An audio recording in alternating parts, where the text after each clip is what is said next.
కథాభిమానులకి స్వాగతం.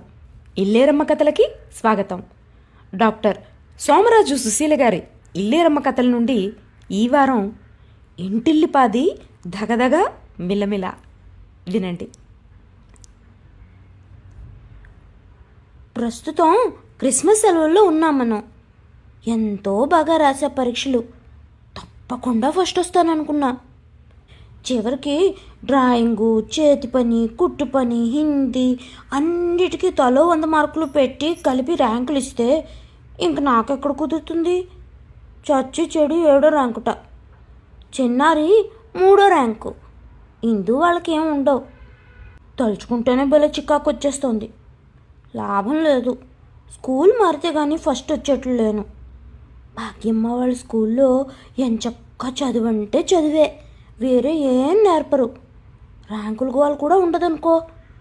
మనకిష్టమైతే చదువుకోవచ్చు, లేకపోతే లేదు. అయినా ఇలా ర్యాంకులు అని చెప్పి మాలో మాకు పోటీలు ఏమిటి? తప్పు కదా. అత్తయ్య గారి గొంతు వినిపిస్తోంది. మీ పెద్దది మా భాగ్యమ్మీడిదే కదా వదిన గారు అంటూ. అవును, మహా అయితే 6 నెలలు చిన్నదేమో. చైత్రమాసంలో 12వ ఏడు వస్తుంది. ఎందుకు అడుగుతున్నారు అని అమ్మ గొంతు. అబ్బే మరేం లేదు, ఆడపిల్ల అలా ఉత్తమెడతో తిరిగితే ఆయుక్షీణం కదా అన్నారు. ఎవరికి ఆయుక్షీణం? అమ్మకి కంగారు పుట్టినట్లుంది. ఇంకెవరికి? మా తమ్ముడు గారికే. ఆడపిల్లలు ఉత్తమెడతో తండ్రి ఎదురుగా తిరగకూడదు కదా. చిన్నగా ఓ నవర్సు పెట్టి ఓ గొలుసు చేయించి మెళ్ళో పడేయకూడదు. ఎక్కడా? మీకు తెలియనిదేముంది? రోజువారీ వ్యవహారమే గుట్టుగా నడుపుకొస్తున్నా. బంగారాలు కొనాలంటే నెల జీతాల్లో అయ్యే పనేనా? వాళ్ళ స్కూల్లో కూడా బంగారాలు పెట్టుకొనియ్యరు కదా. పంట డబ్బు వచ్చేటప్పటికి చూద్దాంలేండి అని అమ్మ అంటుంది. వెంటనే వెళ్ళిపోయాను అక్కడికి. బొత్తిగా ఏమీ లేదని మనమే ఎందుకు చాటింపేసుకోవడం? ఎంత ఫ్రెండ్స్ అయినా మన నాన్న గురించి వాళ్ళు ఏమనుకుంటారు? అన్నిటికీ చిన్నదానివి నీకెందుకు అని నోరెత్తనీరు, కానీ విషయం తెలిసాక ఎలా ఊరుకుంటాం? మా అమ్మకి వీసిరాయంత బరువున్న వడ్డాణం ఉంది అత్తయ్య గారు పెట్లో. మా అమ్మకేమో నడుం పట్టదు. అది చెరిపిస్తే చిన్న గొలుసేం కర్మ, అందరం తలో పలకసర్లు చేయించుకోవచ్చు. కానీ మా నాన్న ఒప్పుకోరుగా. అది మార్చేస్తే బామ్మగారి గుర్తుగా ఏమీ ఉండదుట. వడ్డాణం ఆవిడ గుర్తేమిటి? బంగారాలటి మీలో ఆవిడే వాళ్ళ కడుపును పండితేను. మీరే ఆవిడ అసలైన గుర్తులు. మీ నాన్నకి నేను చెప్తాగా. ఏది నన్నోసారి చూడనియండి అన్నారు. అమ్మ నాకేసి అదోలా చూసి నెమ్మదిగా మధ్యగదిలోకి నడిచింది. మేమంతా వెనకాలే వెళ్ళాం. నాన్న మంచం కిందున్న పెద్ద నల్ల పెట్టే బయటికి లాగింది. లోపల నాన్న పెళ్లి సూటు, అమ్మ పెళ్లి చీరలు, నాకు అన్నప్రాసన చేసినప్పుడు తాతగారిచ్చిన వెండి గిన్నె, అమ్మవి నాన్నవి వెండి కంచాలు, నేను ఎప్పుడూ చూడనివి బోల్డ్ ఫోటోలు ఎన్నో ఉన్నాయి అందులో. అన్నిటికన్నా కింద ఇంకో పాత పట్టు చీర. అది బయటికి తీసి మళ్ళీ పెట్టికి తాళం వేసి లోపలికి తోసేసింది. ఆ పట్టు చీర మధ్యలో దొగదొగా మెరిసిపోతూ ఎంత ముద్దుగా ఉందో వడ్డాను. కిందంతా వంకీలుగా డిజైను, దానికి మువ్వలు. సూర్యుళ్ళ ఒకటే మెరుపు. నిజంగానే దాన్ని చూస్తే నాన్నకి పాపం బామ్మగారు జ్ఞాపకం వస్తారేమో. పోనిమంటే అలాగని గట్టిగా అనుకునేందుకు లేదు. ఎందుకంటే బామ్మగారు పోయేటప్పటికి నాన్నకి 4 ఏళ్లే కదా. అప్పటి నుంచి పాపం నాన్నని చిన్న తాతగారు బామ్మగారే పెంచారు. ఆ వడ్డాను జాగ్రత్తగా దాచి అమ్మ పెళ్ళిలో ఇచ్చారట. ఆ వడ్డాను చివరి రింగుకు పెట్టుకుంటే నాకు సరిగ్గా సరిపోయింది. కాసేపు అటు ఇటు తిరిగి ఆ వడ్డాణం జాగ్రత్తగా దాచి అమ్మ పెళ్లిలో ఇచ్చారట. ఆ వడ్డాణం చివరి రింగు పెట్టుకుంటే నాకు సరిగ్గా సరిపోయింది. కాసేపు అటు ఇటు తిరిగి తీసేసి అత్తయ్య గారికి పట్టుకెళ్ళి చూపించాం. ఆ వడ్డాణం చూసి ఆవిడెంత ఆశ్చర్యపడతారో అనుకున్నా. అబ్బే, ఏదో వంకాయ బెండకాయ చూసినట్లు అటు ఇటు తిప్పి చూశారు. అవునులే, వడ్డాణాలు ఆవిడకేం కొత్త. ఉత్త రోజుల్లో మెడ నిండా ఎన్నెన్ని గొలుసులుంటాయో, చేతులకైతే 8 బంగారు గాజులుంటాయి. వాళ్ళ ఇంట్లో పంకజం దగ్గర నుంచి అందరికీ పొడుగు పొడుగు గొలుసులు, బంగారం గాజులును. ఈవేళంటే అత్తయ్య గారు మంచి మాటగా అడిగారు. మేమేం పెట్టుకోపోతే బయట వాళ్ళు ఎవరన్నా రేపు వేళాకోళ్ళని అడగచ్చు కదా. అత్తయ్య గారు అన్నారు అమ్మతో, 30 కాసులు ఉన్నట్టుంది. పూర్వోత్తరపు వస్తువు కదా, 4 పిల్లలకి 4 కాసులు అనుకున్నా 16 పోతే మిగతా దానిలో మీకు పల్చగా ఓ 2 జతల గాజులు, ఓ 2 వరుసల పలకసర్లు వస్తాయి. మీరు ఒకసారి మాట్లాడండి మా తమ్ముడు గారితో. సరేనంటే భద్రానికి కబురు చేస్తానంటూ వడ్డాణం అమ్మ చేతికి ఇచ్చేశారు. అమ్మ వెంటనే మాట్లాడలా. కాసేపు ఆగి నెమ్మదిగా అంది, ఈయంతో వడ్డాణం విషయం ఎత్తడం నా వల్ల కాదు. మా వెనకాల ఎవరైనా పెద్దవాళ్ళున్నా మంచి చెడు చెప్పేవాళ్ళేమో. రేపేమిటనే ఆలోచన ఉండదు ఆయనకి. పిల్లల గోవు కాడల్లా ఎదిగిపోతున్నారు. మా కంపెనీది ఎదుగు పొదుగు లేని ఉద్యోగం. ఒక్కొప్పుడు ఈయన ఆలోచన రైటే అనిపిస్తుంది. ఎన్నో అవసరాలకి కన్న తల్లిలానే ఆదుకుంది ఈ వస్తువు.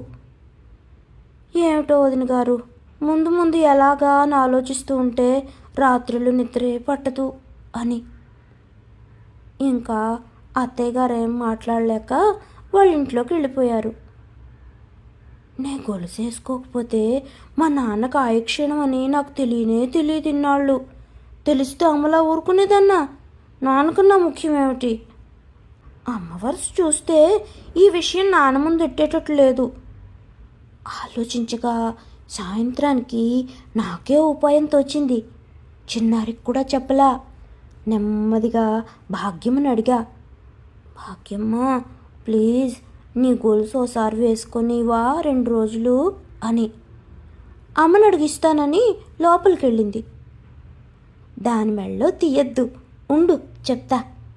బీరువాలోంచి కృష్ణుడు లాకెట్టున్న సన్నటి గొలుసు తీసి నా మెళ్ళో వేశారు. ఆ గొలుసు చంటిపాపాయి బారసాలప్పుడు అత్తయ్య గారు చేయించారట. ఆ గొలుసు వేసుకొని అమ్మ కంటపడకుండా నాన్నొచ్చే వరకు జాగ్రత్తగా తిరిగా. సాయంత్రం పెందరాళ్ళే వచ్చేశారు నాన్న. ఇంకా నీరు తీయలేదుగా కృష్ణలో, అందుకని తొందరగానే ఇంటికి వచ్చేస్తారు. మంచినీళ్ళు ఇచ్చా, కారపూసి ప్లేట్ ఇచ్చా, మళ్ళీ కాఫీ ఇచ్చా. అన్నీ గుటుకు మింగడమే కానీ తలెత్తి చూడలే. ఇంకిలా కాదు పని అనుకొని, నాన్న ప్లీజ్ మన ఇద్దరం ఓ జట్టుండి చిన్నారి ఇందుని ఓడిద్దాం, క్యారమ్స్ బోర్డు పెట్టనా అని అడిగా. క్యారమ్స్ అంటే కాదనరని నాకు తెలుసు కదా బాగా. ఎదురు బదురు కూర్చుని ఆడుతున్నాం. ఎంతసేపు ఏదో క్యారమ్స్లో ఛాంపియన్ అయిపోవాలన్నట్లు ఆ బోర్డు కేసు చూడటమే కానీ నన్ను చూస్తేగా. ఇంకో ప్రయత్నం చేద్దాం అనుకుని పిచ్చిగా వాగడం మొదలెట్టా. నోరు మూసుకున్నాడు అని తలెత్తకుండానే కసిరారు. ఇందు చేత్తో తోసిందని గట్టిగా దెబ్బలాటేసుకున్నా. అప్పుడు అది నా కేసు చూసి బ్రహ్మాండం బద్దలైనట్టు అరిచింది. నాన్న దీన్ని సరిగా చూడండి, ఎవరెవరో గొలుసులు అడుక్కు తెచ్చుకొని వేసుకొని తిరుగుతోంది అని. అప్పటికి చూశారు నా కేసు తలెత్తి. ఏమిటే అసహ్యంగా చిలకలపొడి బంగారం గొలుసు వేసుకు తిరుగుతున్నావు, ఎవరు కొని పెట్టారు, మీ అమ్మేనా అని కేకలేశారు. అయ్యో పిచ్చి నాన్న, ఇది అసలు బంగారం. అత్తయ్య గారిని అడిగి తెచ్చుకున్నా. వాళ్ళు చంటిపప్పు అయితే నాకు ఇష్టం వచ్చిన నాళ్ళు వేసుకోమన్నారు. మా బీరువాలో ఏమన్నా పిల్లల్ని పెడుతుందా, నీ మెళ్ళో ఉండని అని ఇచ్చారు అని చెప్పా. నాన్న ఒక్కసారి గబుక్కుని బోర్డు అంతా కలిపేశారు, చిందరవందరు చేసేశారు. సిగరెట్ వెలిగించుకొని వీధిలోకి వెళ్ళిపోయారు. ఇంక మన పని అయినట్లే. ఆ గొలుసు పట్టుకెళ్ళి అత్తయ్య గారికి ఇచ్చేసి నాన్న మంచం మీదే ముసుగెట్టి పడుకున్నా. ఓ గంట తర్వాత వచ్చారు. సరోజీ, ఏదో దెయ్యం, దాన్ని ఇలా పిలు అన్నారు. మీకు కోపం వచ్చిందని భయపడి మీ మంచం ఎక్కే ముసుగెట్టింది. ఆడపిల్ల కదా, అన్నీ ఉంటే బాగుండనే వయసు కదా, వాళ్ళ పిల్లల మెడల్లో చూసి ఆశపడ్డట్టుంది. నేను చెప్పాగా, మీరేం కేకలేయకండి దాన్ని, ఆవిడకి ఆ గొలుసు అప్పుడే ఇచ్చేసింది అని అమ్మ సర్ది చెప్పబోయింది. ఏడిసిందిలే, ఇది ఇలా ఊళ్ళో వాళ్ళని దేవరిస్తూనే ఉంటుంది. ఇప్పటి నుంచి బంగారం పిచ్చి పట్టినట్లుంది. అమ్మ వడ్డానం చెరిపించి 5-6 గొలుసులు చేయించి దీని మెళ్ళో పడే, వేసుకుని ఊరెగుతుంది అన్నారు. అన్నీ దానికేనా నాన్న, మీకెందరు కూతుళ్ళున్నారో మర్చిపోయారా అని చిన్నారి గొంతు వినిపించింది. చూసారా, అప్పుడే ఒకళ్ళంటే ఒకళ్ళు ఎలా వంతులు వస్తున్నారో. పంట డబ్బు వచ్చాక పెద్దవాళ్ళిద్దరికీ చేయిద్దాం, ఆ వస్తువు కదపొద్దు అని అమ్మ మళ్ళీ చెప్పింది. ఇంకోసారి నోరెత్తద్దు, అది మార్చి అందరూ ఎవరికి కావాల్సిన వాళ్ళు చేయించుకొని సింగారించుకోండి. మరోసారి మన ఇంట్లో ఇలా జరిగితే ఊరుకునేది లేదు, వినబడుతుందా అని అమ్మను మళ్ళీ కసిరారు. బాగానే ఉంది, మధ్యలో నేనేం చేశాను అని, లేవే గాడిదా లే, పోయి నీ పక్క మీద పడుకో అని ఒక్కటేసింది. మొహం మీద దుప్పటి వేసుకొని ఎవరిని చూడకుండా పోయి చిన్నారి పక్కన పడుకున్నా. ఈసారి సంక్రాంతి పండక్కి మామిడి పిందుల నెక్లెసు, రేడియో గాజులతో నేను, పలకసర్లు మిరియాల గాజులతో అమ్మ, మువ్వల నెక్లెస్తో చిన్నారి, ద్రాక్ష గుత్తులతో ఇందు, కాసుల పేరు నెక్లెస్తో బుజ్జి, వెంకటేశ్వర స్వామి ఉంగరంతో నాన్న, ఇంటిల్లి పాదమి ఒకటే దగదగా మిలమిల. ఇంకా అమ్మ హాయిగా ఏ పేరంటానికైనా దర్జాగా వెళ్ళొచ్చు. నాన్నతో చెప్పా, పాపం మీరే బామ్మగారు నిన్నాళ్ళు పెద్దపెట్లు పడేసి ఉంచారు ఎవరికి కనబడకుండా. ఇప్పుడు చూడండి, మీరు రోజు చూసుకోవచ్చు ఆవిడ్ని అని. ఇది ఇంటిల్లిపాది దగదగా మిలమిల. పెద్ద పెట్లో పడేసిన బామ్మగారు బయటకొచ్చి అందరినీ మెరిపించారు. ఇది ఈసారికి. వచ్చేసారి మరో ఇల్లేరమ్మ కథతో కలుద్దాం. అంతవరకు సెలవు, నమస్కారం.